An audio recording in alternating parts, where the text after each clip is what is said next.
Muchísimas bendiciones en este nuevo día que nos regala el Señor. Quiero compartir contigo hoy la lectura del segundo libro de Crónicas de los capítulos 2 al 5, pidiendo la dirección del Espíritu Santo para que esta palabra sea sembrada en nuestro corazón.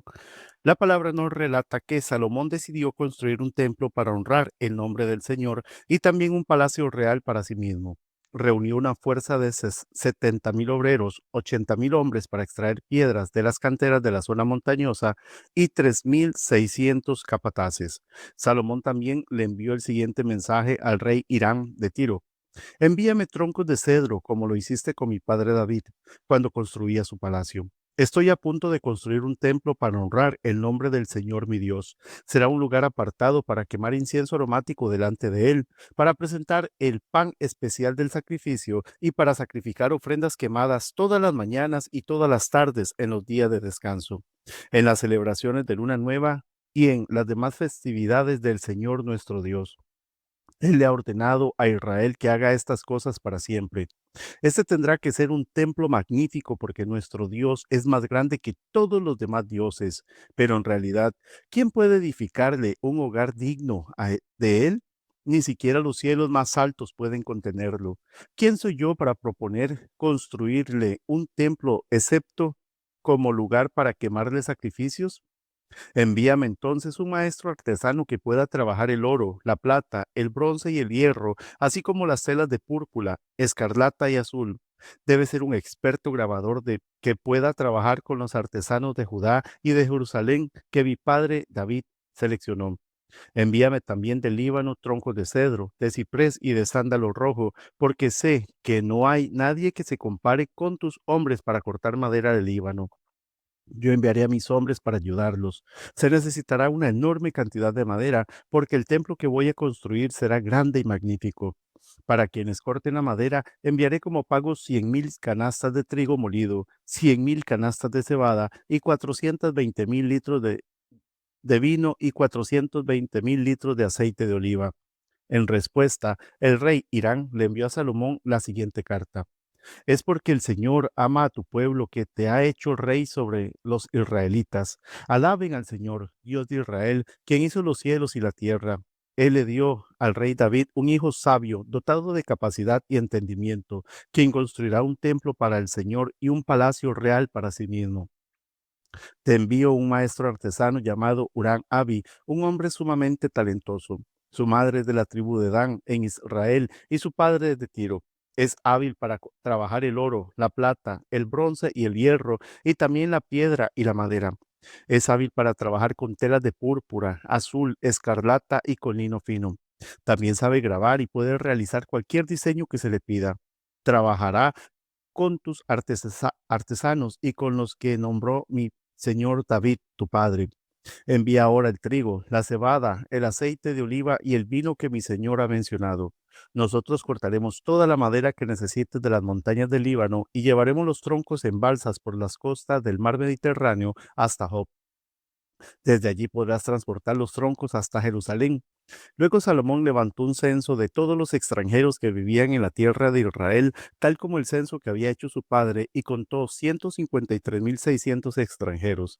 Asignó a 70.000 como obreros, a 80.000 como cortadores de piedra en la zona montañosa y 3.600 como capataces. Salomón comenzó a construir el templo del Señor en Jerusalén, en el monte Moriah, donde el Señor se le había aparecido a David su padre. El templo se construyó en el campo de trillar de Arauna, el Jebuseo, el sitio que David había elegido. La construcción comenzó a mediados de la primavera, durante el cuarto año del reinado de Salomón. Estas fueron las medidas que Salomón usó para los cimientos del templo de Dios, según el antiguo estándar de medición. Tenía 27 metros y medio de largo por 9 metros de ancho. La antesala que estaba al frente del templo medía 9 metros de ancho. Coincidía con la altura total del templo y medía 9 metros de alto. Después revistió el interior de oro puro. Cubrió el salón principal del templo con paneles de madera de ciprés. Luego lo revistió de oro fino y lo decoró con tallas de palmeras y cadenas. Adornó las paredes del templo con hermosas joyas y con oro de la tierra de Parvaim. Revistió de oro las vigas, los umbrales, las paredes, las puertas de todo el templo e hizo grabar en las paredes figuras de querubines. Hizo el lugar santísimo de 9 metros de ancho, igual que la altura del templo. por 9 metros de profundidad. Revistió el interior con unas 20 toneladas de oro fino. Los clavos de oro que se usaron pesaban 570 gramos cada uno. También revistió de oro las paredes de las habitaciones de la planta alta.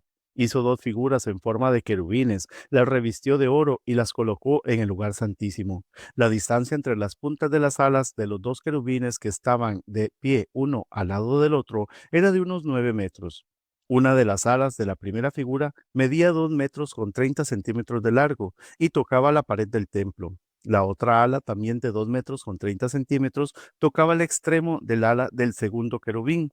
De la misma manera, la segunda figura tenía un ala de 2 metros con 30 centímetros de largo que tocaba la pared opuesta. La otra ala, también con 2 metros con 30 centímetros de largo, tocaba el ala de la primera figura. Así que la diferencia entre las puntas de las alas de los dos querubines, uno al lado del otro, era de unos 9 metros. Estaban de pie con sus rostros hacia el salón principal del templo.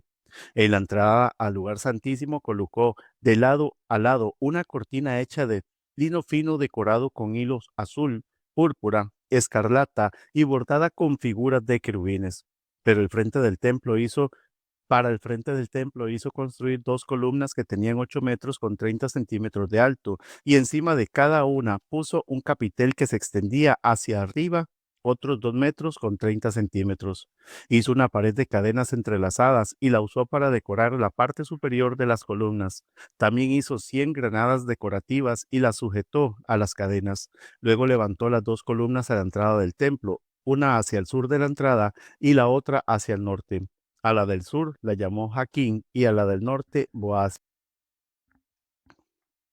Salomón también hizo un altar de bronce de 9 metros de largo por 9 metros de ancho y 4 metros y medio de alto. Luego fundió un enorme tazón redondo que medía 4 metros con 60 centímetros de borde a borde, llamado el mar.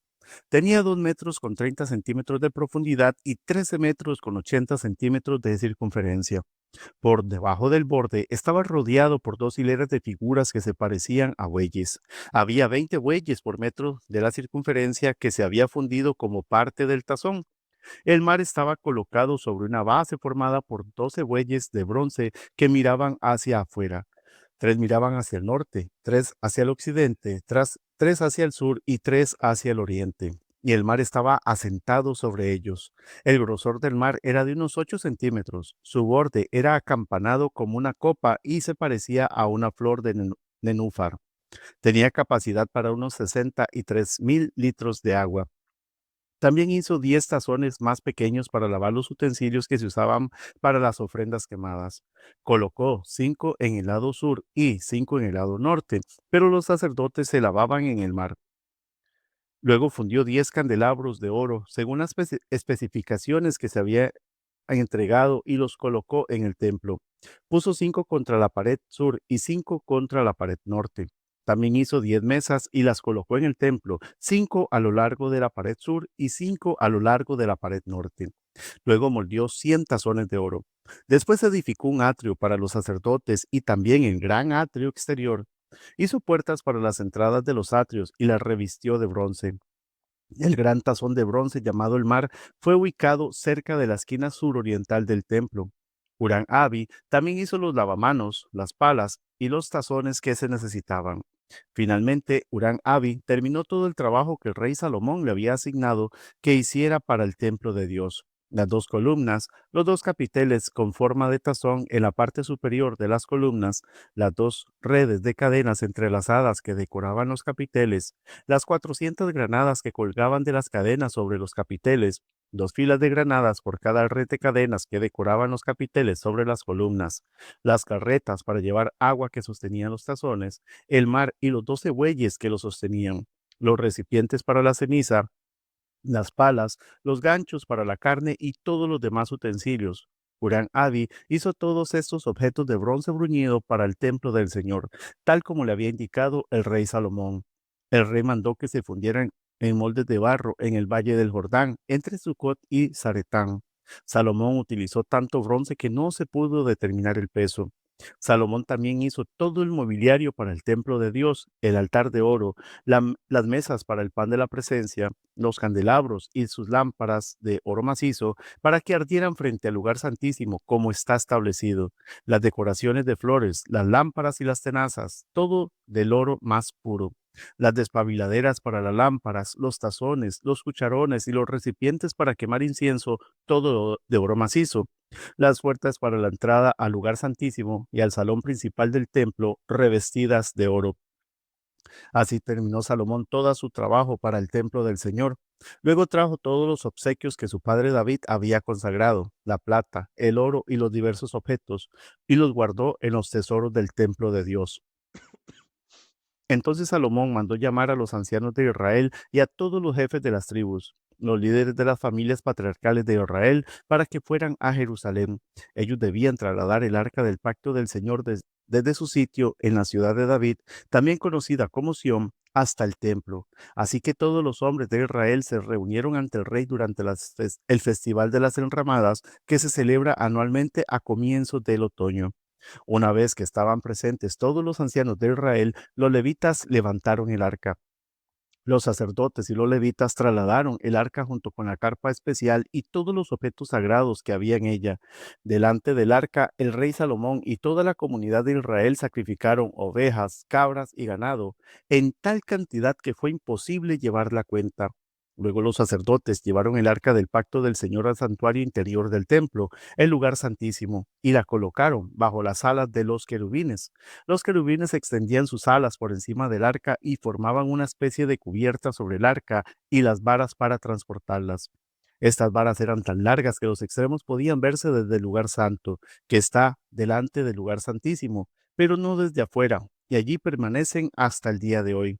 Lo único que había dentro del arca eran las dos tablas de piedra que Moisés había colocado en ella en el monte Sinaí, donde el Señor hizo un pacto con los israelitas cuando partieron de Egipto.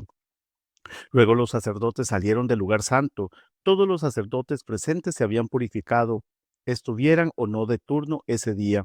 Los levitas que eran músicos, Asaf, Emán, Jedutún y todos sus hijos y hermanos, vestidos de manto de lino fino, estaban de pie en el lado oriental del altar y tocaban címbalos, liras y arpas.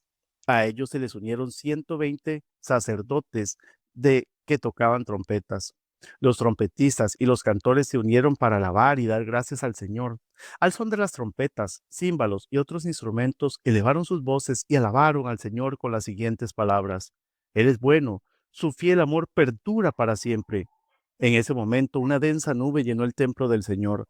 Los sacerdotes no pudieron seguir con la celebración a causa de la nube, porque la gloriosa presencia del Señor llenaba el templo de Dios. Que el Señor te continúe bendiciendo.